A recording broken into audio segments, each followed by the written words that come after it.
Voici la troisième génération de Touareg. Le Touareg, c'est le SUV haut de gamme de Volkswagen, au-dessus du Tiguan. Il vient concurrencer les BMW X5 ou Mercedes GLE.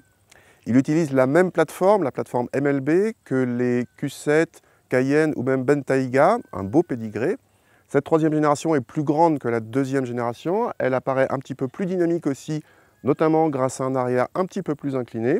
Ce Touareg, il joue aussi le rôle de vitrine technologique de haut de gamme de la marque Volkswagen. En termes de motorisation, on va avoir du beau monde. On commence avec un V6 TDI 3 litres de 231 chevaux. Nous, ici, on essaye un V6 TDI 3 litres de 286 chevaux. Ça pourra monter jusqu'à 420 chevaux avec un V8 TDI. C'est le même que le SQ7, un tout petit peu moins puissant. C'est un véhicule qui se positionne comme un haut de gamme pour une marque. On attend pas mal de prestations au top, dont un intérieur normalement très flatteur. C'est ce qu'on va voir tout de suite. Disons-le tout de suite, le nouvel intérieur du Touareg en jette dans ses versions haut de gamme avec un immense écran central tactile de 15 pouces de diagonale. À part chez Tesla, on ne trouve pas plus grand, effet waouh garanti, d'autant que la définition est remarquable, de même que la réactivité. Attention quand même, sur les versions inférieures, vous n'aurez droit qu'à un écran de 9,2 pouces. Le combiné d'instruments est lui aussi numérique et paramétrable, ce qui ne gâche rien. La qualité de présentation est dans l'ensemble flatteuse, même si quelques boutons paraissent vieillots et les plastiques de la partie inférieure de la planche de bord sont durs. En revanche, l'équipement est archi complet sur notre modèle d'essai haut de gamme, aussi bien pour les aides à la conduite moderne, y compris l'affichage tête haute, que pour les équipements de confort. À l'arrière, la banquette est coulissante en 2 tiers 1 tiers et une fois reculée, l'habitabilité est très généreuse pour les jambes comme pour les têtes, mais pas de version 7 places au programme. Le coffre gagne plus de 100 décimètres-cubes par rapport à la génération précédente pour dépasser désormais les 800 décimètres-cubes selon Volkswagen, ce qui en fait le plus grand de la catégorie si nos mesures le confirment. On apprécie au passage la suspension pneumatique qui permet au besoin d'abaisser le seuil de chargement.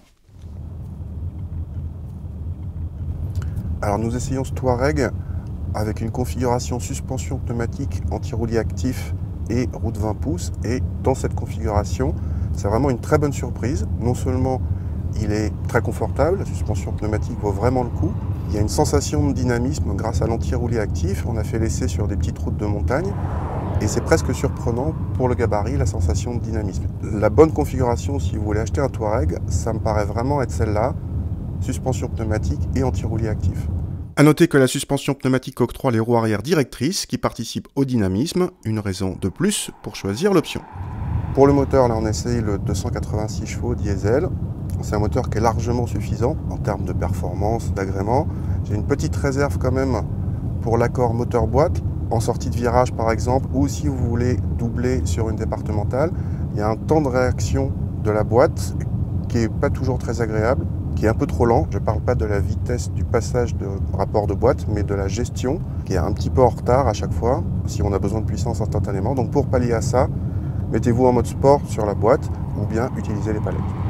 Côté tarif, le Touareg commence à 56 000 € avec le TDI de 231 chevaux en finition d'entrée de gamme, ce qui le place plutôt bien. En revanche, notre modèle d'essai frôle les 80 000 €, auxquels il faut rajouter 7 000 € de malus écologique. Du coup, malus compris, un Q7 TDI 272 à vue 5 places est moins cher.